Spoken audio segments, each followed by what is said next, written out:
What's up, guys? Welcome back to the kitchen. Welcome back to the video. We're gonna start making breakfast now. First meal of the day.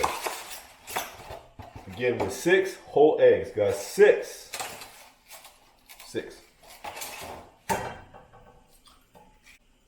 6 whole freaking eggs.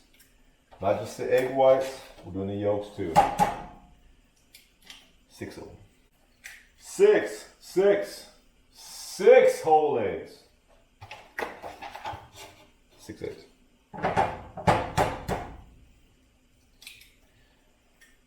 That's a lot of cholesterol. That's a lot of fat. Shut up. We're trying to get big around here. We're trying to grow. We're trying to get some size. Your boy's trying to get massive over here. With the eggs, we're going to do 2 cups jasmine rice. Not buy this garbage. This is disgusting. Learned my lesson the hard way. Minute jasmine rice or Uncle Ben's jasmine rice is the only way to go. Today, we're going to talk about creatine.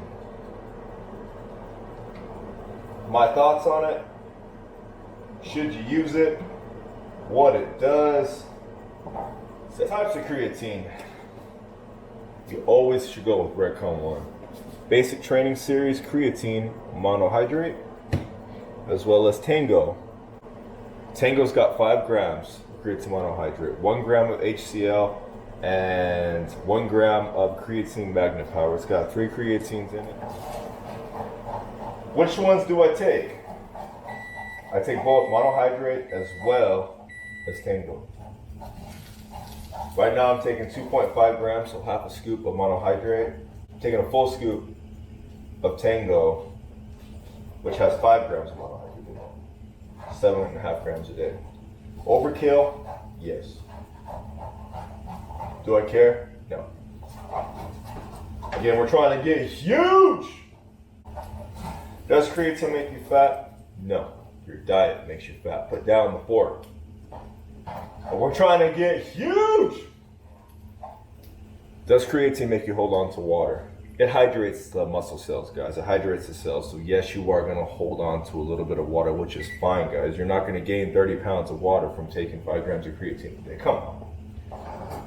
Even when you're trying to get huge, I literally had the non-stick spray set out, and I forgot to put it in the pan. My eggs are sticking. Look at that. Look at that. I'm about to clean that before the wife gets home. She gonna get mad, but it's okay because we're trying to get huge. Back on topic, creatine. I've been taking creatine since, middle school, since I first started getting into the lifting game, off and on over the years. Tried and true. It's always worked very well for me. Some people I've read that do not respond well to creatine or don't respond at all. I definitely do. I notice a difference after taking it for 7 to 14 days. I will start to feel a little stronger in the gym, just a little bit stronger in the gym. I have a fuller look when I do take it, as well as obviously I'm trying to eat a lot because I'm trying to get huge. Loading phase. Do you need a loading phase for creatine? I've seen this 1,000 freaking times. I've seen this everywhere. You gotta have a loading phase for creatine. So I do use a loading phase for creatine when I first start taking it. You will see people say that it's unnecessary for you to do a loading phase, that it's just the company trying to get you to burn through the product. Once your levels are saturated, they're saturated, which is true. But for me, creatine is cheap. I do believe in the loading phase. I do not believe in spending $60 on a thing of creatine. I don't care what sexy name it says, type of creatine. This is cheap. This is really, really cheap. So I do a loading phase when I first start taking creatine. I recommend you guys do a loading phase when you first start taking creatine. I recommend taking anywhere from 15 to 20 grams a day. That's 4 scoops, okay? I recommend spreading it out throughout the day, maybe 1 scoop in the morning, 1 pre-training, 1 post-training, 1 before bed. That's how I recommend taking creatine for your loading phase, and I recommend doing it for around 7 to 14 days. So buy yourself 2 containers. This actually has 60 servings in it, guys. So, and it's cheap. This is really, really cheap. Especially when you use T20K nickels at checkout. Save 20%, get it even cheaper. I've seen some people talk about how they load, and they'll do 3 grams like every 2 hours, which is fine. However you want to load it is fine. Again, I personally believe you should do a loading phase with creatine. I really do. I'm gonna add that 505. Should you cycle creatine? Nope. You should not cycle creatine. Take it year round.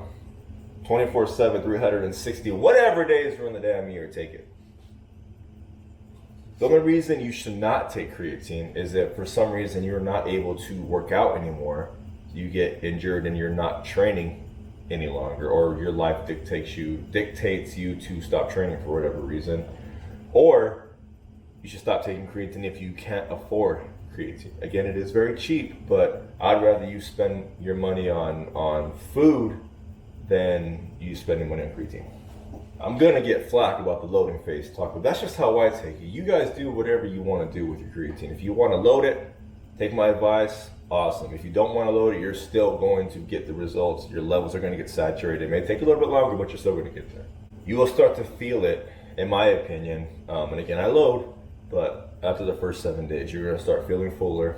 The weights are going to start feeling a little bit lighter, guys. You're not going to hit a 30-pound PR on your back squat in the first week, but you're going to notice, you're going to notice something, definitely.